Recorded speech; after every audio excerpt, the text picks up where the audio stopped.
நம்முடைய கவியரசு கண்ணதாசன் அவர்கள் அர்த்தமுள்ள இந்து மதத்திலே மிக தெளிவாக குறிப்பிடுகிறார். ஏப்பா யமனுக்கு எருமக்கடாவை வாகனமா வச்சேன்னா கொஞ்சம் மெதுவா வரட்டும்னு தான், சாவுங்கிறது கொஞ்சம் மெதுவா வரணும். அர்த்தமுள்ள இந்து மதத்திலே கண்ணதாசன் அவர்கள் ஒரு காலத்தில் நம்முடைய இந்து சமயத்திற்கு எதிராக திராவிட அமைப்புகள், திராவிடர் கழகங்கள் மிகப்பெரிய நாத்திக நச்சு பிரச்சாரத்தை, நாத்திகம் பேசலாம், நாத்திகமும் நமக்குள்ளதான். இயேசுவை நம்பினால் மட்டுமே நீ கிறிஸ்தவன், அல்லாஹ்வை ஏற்றுக்கொண்டால் மட்டுமே நீ முஸ்லீம். ஆனால் நம்முடைய இந்து தர்மத்திலே எப்படி என்று சொன்னால், சிவனை நம்பினாலும் மகாவிஷ்ணுவை ஏற்றுக்கொண்டாலும் கடவுளே இல்லை என்று சொன்னாலும் கம்யூனிஸ்ட்காரனாக இருந்தாலும் எல்லோரும் என்னன்னு சர்டிபிகேட் வச்சிருக்கான். முக ஸ்டாலினுக்கு சர்டிபிகேட்ல என்ன இருக்குது? இந்துன்னு தான் இருக்கு. திருமாவளவனுக்கு சர்டிபிகேட்ல என்ன இருக்கு? இந்து. அப்படி இருந்தா தான் அவர் ரிசர்வ் தொகுதியில் போட்டியிட முடியும்.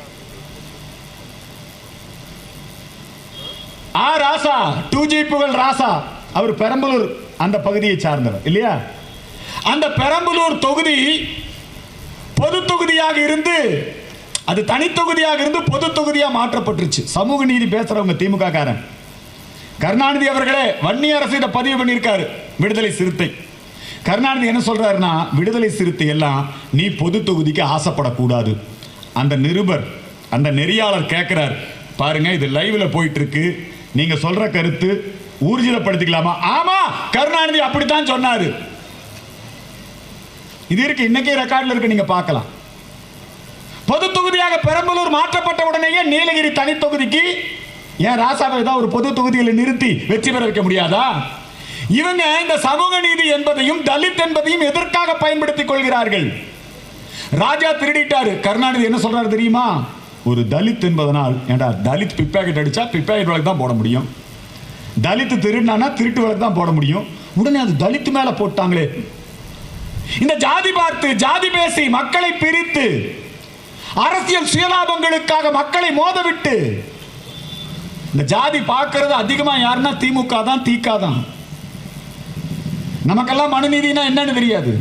யாருக்காவது தெரியுமா இங்க மனுநீதினா என்னன்னு தெரியுமா? இவன் தான் மனுநீதி, மனுநீதியை எரிப்போம், நாங்க அதை கொளுத்துவோம். மண் நீதியில் அப்படி சொல்லி இருக்குது. பாப்பான் தலையில பிறந்தான், சூத்திரன் காலில் பிறந்தான், வைசியன் தொடையில பிறந்தான், இதெல்லாம் இவன் தான் பேசிட்டு இருக்கான். எந்த ஹிந்துவாவது இந்த மனுநீதியை பத்தியோ வர்ணத்தை பத்தியோ என்னைக்காவது பேசிட்டு இருக்கமா? எல்லாரும் நாம பழனிமலைக்கு போனா பழனிமலை முருகனுக்கு அரோகரா, சுவாமிமலைக்கு வந்தா சுவாமிமலை முருகனுக்கு அரோகரா. நாம எங்கேயும் ஜாதிகள் பார்ப்பதில்லை. ஆனால் வேண்டுமென்றே மக்களை வேற்றுமைப்படுத்தி, அதுவும் குறிப்பாக பட்டியலின மக்களை அவமானப்படுத்தி, சமீபத்திலே கொல்லப்பட்ட ஆம்ஸ்ட்ராங் அவருடைய பேச்சுக்களை நான் கேட்டேன்.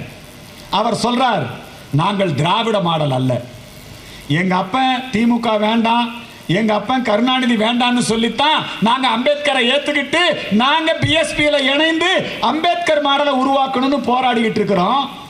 மறுபடியும் நீயும் போய், அதாவது திருமாவளவனை சொல்றார் ஆம்ஸ்ட்ராங், நீயும் போய் நீ உதயநிதியை முதலமைச்சராக்குவேன்னு சொன்னீங்கன்னா அதுக்கு நான் வரமாட்டேன்.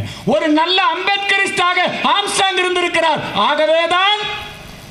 ஆகவேதான் ஆம்ஸ்ட்ராங் நிறைய பேருக்கு உதவி இருக்கார். பகுஜன் சமாஜ் கட்சி என்று சொல்லக்கூடிய கன்ஷிராம் ஆரம்பிச்ச கட்சி, மாயாவதி முதல்வரான கட்சி.